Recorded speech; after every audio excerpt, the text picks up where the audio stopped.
we are very, very excited to have Netflix here. And yes. So what do you guys think? You guys happy that Stranger Things is coming to Hall H? Hello, Hall H. How's everybody doing? Thank you guys so much for coming out here to the Stranger Things panel. I'm going to be your host, and I'm not going to waste any of your time. This show rules. You know that it rules. And I was very, very happy to get to be asked to do this because this show for me, and for I'm sure a lot of you, is basically my adolescence in the 80s. Let's bring in the creators of this pop culture juggernaut. Ladies and gentlemen, please welcome the Duffer Brothers. Good to see you, man. Have a seat. Hi, guys. Hello, hello. And also, the executive producer and director, Shawn Levy. Ladies and gentlemen, Shawn Levy. What was the grain of the idea? How did this concept come to be? Did you kind of mash up your adolescence, or what?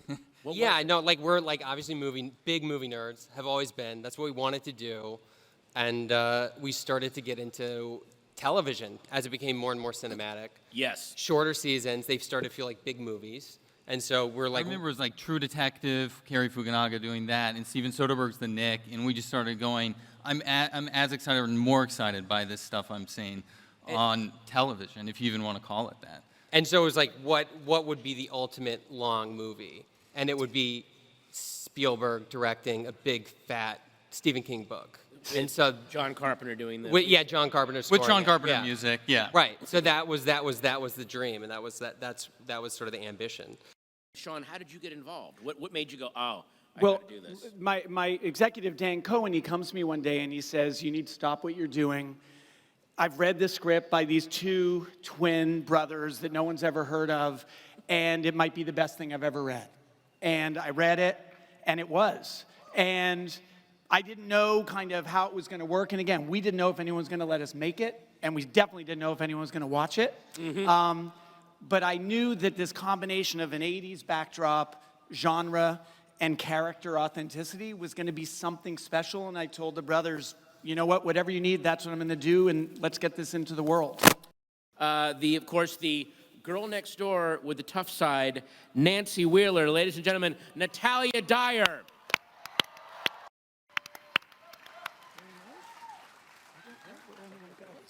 And then, we of course have the Hawkins heartthrob. Please do not rush the stage as Steve Harrington, Joe Keery, ladies and gentlemen.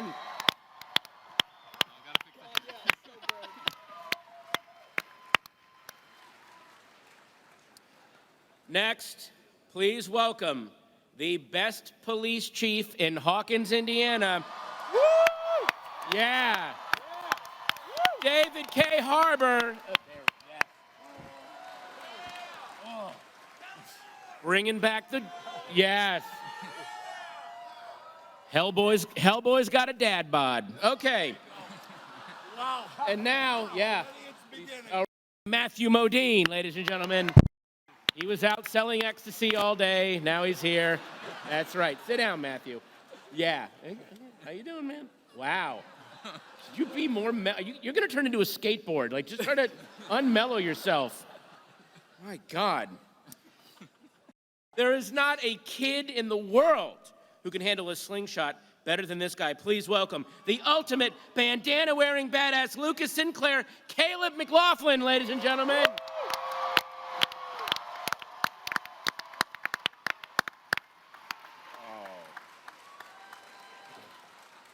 Oh, and next, we have the kid with the biggest heart, the dopest hat, and the most beautiful smile, Dustin Henderson, Gaten Matarazzo.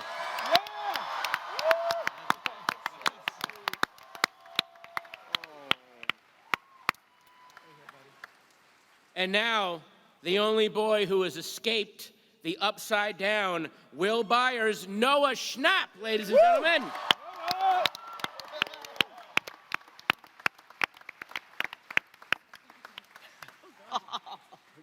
Next up, the ringleader of the pack and everyone's favorite best friend, it's Mike Wheeler, Finn Wolfhard, ladies and gentlemen.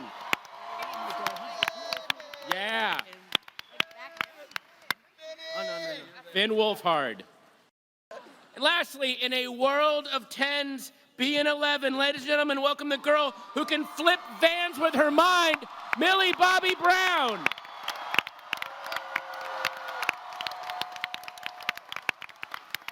I think this, compared to last season, Will definitely shows more bravery. And then you'll definitely learn how the Upside Down affected Will, and you'll get more into his storyline. But there's not much I can say, because I don't want to spoil anything. Caleb, did you have to do slingshot training? Did they? Whoa, okay. No, joking. Sorry. You know, I realized that, like, I did it wrong. What? Like, I held it weird in the beginning, and then I had to learn how to, like, the actual day where I had to, like, try to slingshot the Demogorgon, I was kind of like shooting it at the camera and everyone else around there. So I kind of had to teach myself, and like also like the Duffers were helping me out. They're like, oh, this is a good idea. And so I guess, yeah, you get real training just with like more than one person. It's hard to keep a straight face with, you know, teen boys because they play pranks and they tell a lot of jokes, like when I'm doing an emotional scene. She's talking about David, by the way. Talking about who? Yeah, no, I mean, I'm professional, but but you know, overall, it was all right. Woo! What's up, Comic-Con? Yeah! We're not selling timeshares, David. We're just having. Oh, I got a great one. You get a free clock radio if you just listen to my pitch. One of the great things about season 1, at least for Chief Hopper, is that he does get to go on such a classic hero's journey, right? Like he starts out like such a jerk and such a loser and so horrible and you hate him. And then, no, it's true, and don't worry, I know how to play that. And then by around episode 4, you're like, this guy is super awesome, and if he dies, I'm suing Netflix. I feel the same way. I mean, no, right? Come on. Keep those emails coming, by the way, because no one in Hawkins, Indiana is safe. But I will say, so the journey was so satisfying to see him come to life. And I often say that, like, that breath that he takes after he revives Will, where I almost killed Noah Schnapp doing CPR, he sort of wakes up, right? Yeah. And so in season 2, it's like it's a year later, and you can't start where you can't do the same thing.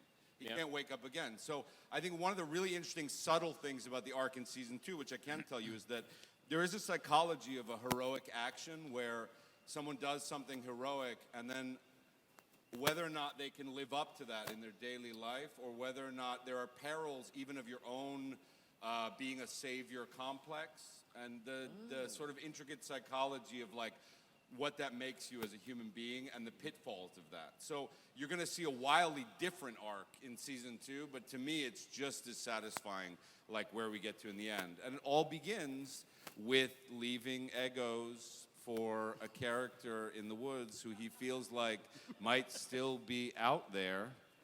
And he's got some daughter issues of his own, as you're well aware. So, so I'll just leave it at that. And then a question that got texted to me, will there be more Sheriff Hopper's shirtless scenes? That was Yes! Yeah, nobody needs to see it. That was the one hate mail we got from Netflix. It was like, please, the marshmallow body on David Harbour. Enough with that. David, I think, man. you know, hey, whoa, I'm sorry. Oh. Stop body shaming No, yourself. Will definitely, Hopper gets to do some very thrilling, sexy things in season 2. Ooh. So, enjoy, kids.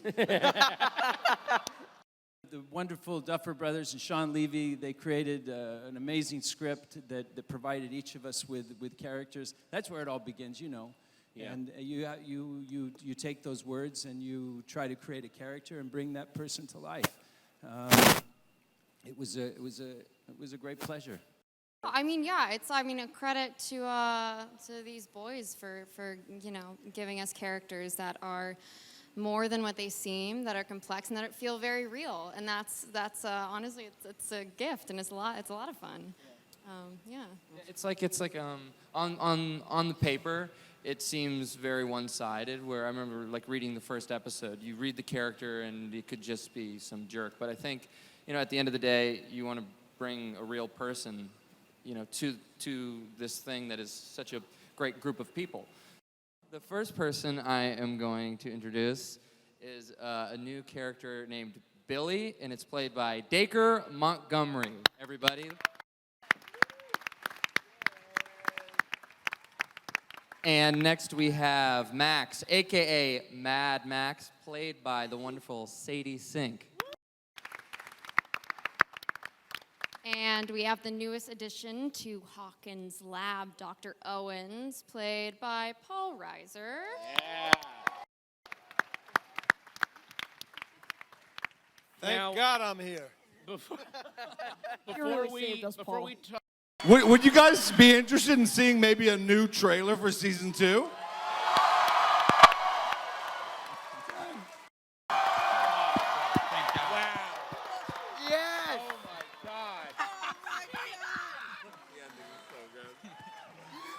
We're going to show that again before we're done here. We're watching that again, right? Oh, my God. Please. Holy shit. Yeah. Yeah, I think a little bit about my character is the Duffers were very vocal with me about playing around with, as you see here, monsters, like as an antagonist, and they kind of wanted to play around with me as a human antagonist. So dropping a little bit of spice into a recipe that you all know and love is an honor, and I hope that I can be scary enough. Well, I won't give away too much else, but it's been a lot of fun. Understandably, they're a little nervous about the guy who's coming in to replace this freaking guy who was no good. I always said it. I said it, by the way, in earlier films. I said, that guy's no good. So I basically come in from the government to clean up Brenner's mess. And It's not a mess. We'll see. Well, not a mess, but it was untidy. It was certainly untidy. And certain things happened. Yes, I watched the first season. All my friends loved it. Yeah. Mm-hmm. But not No, you. I didn't like it. No, I'm just kidding. I loved it. So that's what made getting the audition really exciting for me, just knowing the show. And I knew Caleb and Gaten before. Oh, you did? Yeah, we were all on Broadway together. You were on Broadway together? Oh my God. Oh my God. I love It's this. so cute. It's cute. I wanted to see if we have any questions from the audience. I wanted to open up the panel now. Spotlight. To Look at the spotlight. That's awesome. Hey, oh my God!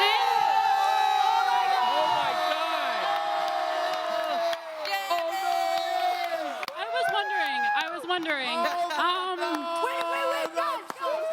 Is Barb gonna be in season 2? Guys, let's hear a question. Ladies and gentlemen, Shannon Purser, Barb from season 1. Barb, come here. Come up here. Shannon, come up here. I wanted to see if we have any questions from the audience. I wanted to open up the panel now. Spotlight. Look at the spotlight. That's awesome. Hey, Oh my God! I was wondering. Wait, is Barb gonna be in season 2? Guys, let's hear a question. Ladies and gentlemen, Shannon Purser, Barb from season 1. Barb, come here. Come up here. Shannon, come up here. Oh my God. I was wondering if Barb is gonna be in season 2. Yeah, I can answer that. No. Wow. Harsh. Oh, but there will be justice for Barb. Justice for Barb. Barb will be avenged. Another round of applause for the Duffer Brothers, Shawn, Levy, and the cast of Stranger Things 2. Thank you so much, Hall H. Have a great convention. We'll see you around. Thank you.